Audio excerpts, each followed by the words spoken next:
கர்த்தரின் சத்தம். கர்த்தருடைய நாமம் மகிமைப்படுவதாக. கிறிஸ்துவுக்குள் அன்பானவர்களே, இந்த நாளிலும் கர்த்தரின் சத்தம் ஒன்றை நாம் கேட்போம்.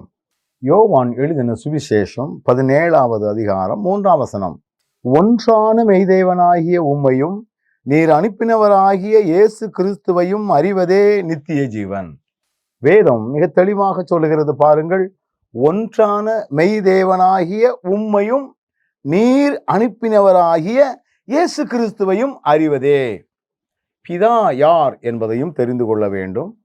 பிதா அனுப்பின குமாரனாகிய கிறிஸ்து யார் என்பதையும் தெரிந்து கொள்ள வேண்டும்.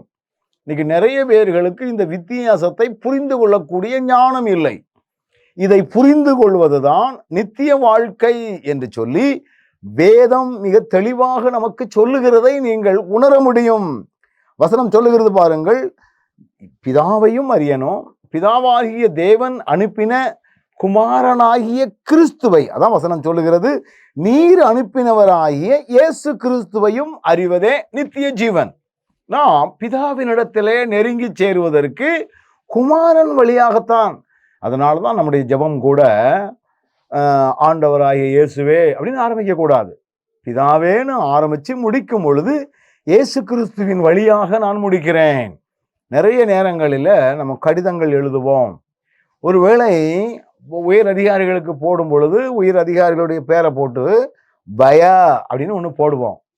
பிதாவை நாம் நேரடியாக தொடர்பு கொள்ள முடியாது. ஆனால் கிறிஸ்துவின் வழியாக நாம் ஆண்டவரோடு கூட உறவு வைத்துக் கொள்ள முடியும், தொடர்பு வைத்துக் கொள்ள முடியும். இதை புரிந்து கொள்ளக்கூடிய ஞானம் நமக்கு மிக அவசியம்.